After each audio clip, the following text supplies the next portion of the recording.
हरिओम. योगदास श्री जयगणेश जोशी यांनी केलेले आत्माराम या ग्रंथाचे हे निरूपण आपण ऐकतोय. अध्याय दुसरा, ओवी क्रमांक 20. मायेनेची माया चाले, मायेनेची माया बोले, मायेनेची माया हले, वायो रूपे. माया जीवात्म्याकडून अंशात्म्याच्या बरोबर विरुद्ध वर्तन करवून घेते. याचे तिसऱ्या प्रकारचे निरूपण येथे श्री समर्थांनी केले आहे. एक, आत्माराम प्रशांत आहे. माया स्वतःच उपभोगांमध्ये रस घेऊन त्याच्या शमनासाठी देहाला हालचाल करायला उद्युक्त करते. देह आपला आपण काहीही करू शकत नाही. तो अचेतन आहे, जड आहे. त्याला आज्ञा करून ऊर्जा पुरवावी लागते. माया हे सर्व करते. दोन, आत्माराम मौन आहे. ज्ञानेंद्रियांकडून ज्ञान प्राप्त करवून घेऊन त्यावर भाष्य करायची उर्मी माया निर्माण करते आणि त्याप्रमाणे आचरण करवून घेते. यामध्ये शक्य असतील तितके उपभोग घेणे, त्यासाठी आटोकाट प्रयत्न करणे हाच एकमेव उद्देश असतो. तीन, माया स्थित आहे. माया वायूप्रमाणे हालचाल करते. वायू जास्त दाबाकडून कमी दाबाकडे प्रवाहित होतो. त्याप्रमाणे जेथे जेथे उपभोग उपलब्ध आहे तिकडे माया आपोआप प्रवाहित होते, प्रवाहित करते. कमी दाबाचा पट्टा जास्त असला तर वायू तीव्र होतो. माया उपभोग घेणे अनुकूल असेल तर तेथे तीव्रतेने चिकटते आणि त्यातच आखंड बुडवून टाकते. अशा प्रकारे मूलभूत प्रशांत मौन स्थित असलेल्या अंशत्वाच्या बरोबर विरुद्ध वर्तन माया जीवात्म्याकडून करवून घेते. या ओवीत श्री समर्थांनी मायेची आणखी दोन वैशिष्ट्ये सांगितली आहेत. एक, जेव्हा आत्मारामाला अहम असे स्फुरण आले त्यावेळी ओम असा महादिव्य परमध्वनी झाला आणि त्यामधून विश्वे निर्माण झाली. परंतु येथे ओम या ध्वनीमुळे अंतराळात धक्का बसून परमवायू निर्माण झाला. या वायूमध्ये आत्मारामामधून परमशक्ती वाहिली गेली आणि त्या योगे विश्वे दूरवर फैलावली. आपण याच अध्यायाच्या सुरुवातीला ओवी क्रमांक 2 मध्ये निरूपण केले आहे की ही निर्मिती माया आहे.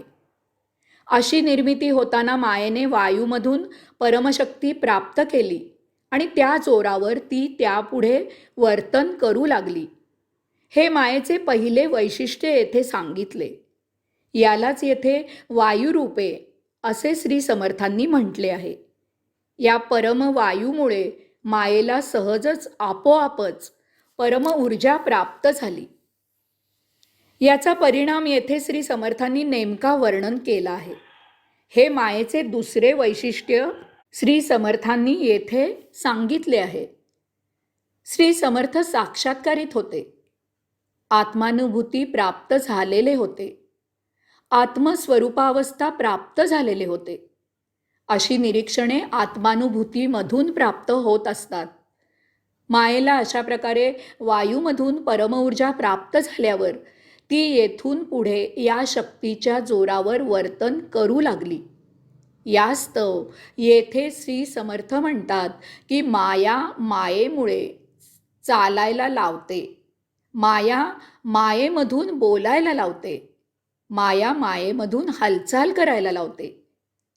तिला वायूमधून जी परमऊर्जा प्राप्त झाली आहे त्या जोरावर ती हे असे करणे जीवात्म्याला भाग पाडते. जीवात्मा या तिच्या बळजबरी पुढे हतबल होतो. यामुळे अंशात्म्याच्या प्रेरणेविरुद्ध वर्तन जीवात्म्याकडून केले जाते. आता पुढची ओवी मी वाचतेय. ओवी क्रमांक 21. तो शिष्य म्हणे जी ताता माया चाले स्वरूप सत्ता.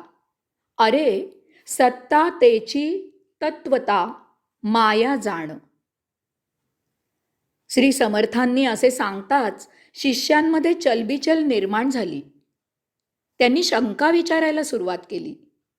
आपणही कान टवकारून ऐकू लागलो.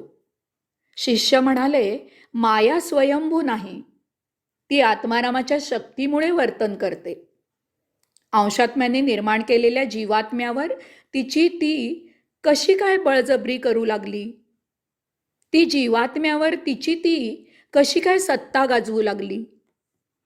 यावर श्री समर्थांनी स्मितहास्य केले आणि ते म्हणाले की अरे बाळा, सत्ता हीच शक्ती आहे, सत्ता तीच माया आहे.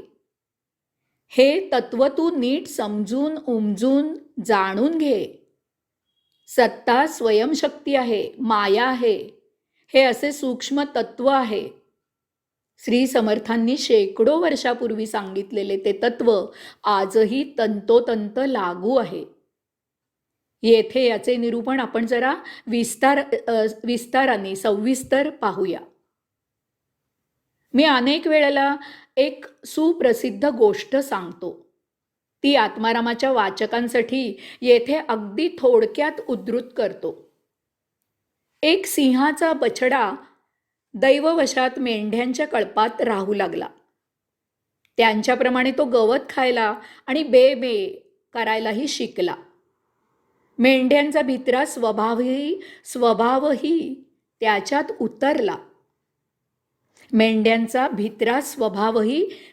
उतरला. एक दिवस आपला बछडा सिंहिणीच्या दृष्टीस पडला.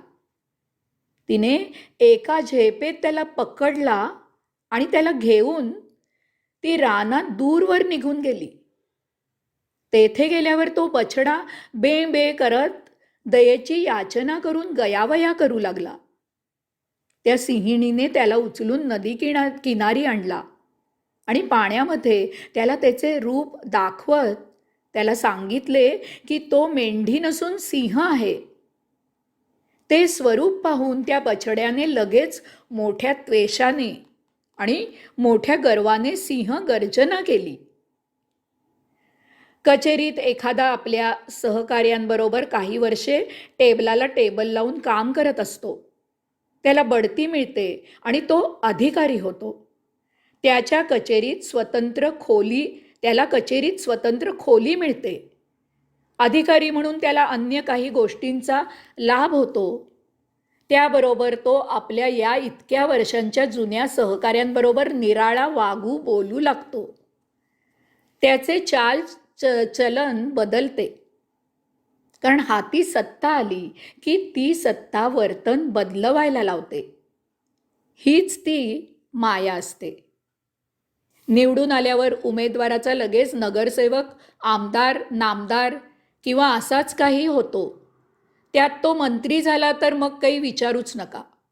हाती सत्ता येते, त्याला माज येतो आणि अशाचे वर्तन बदलते. आपण जनतेच्या पाठबळावर निवडून आलो आहोत याचे भान त्याला राहत नाही.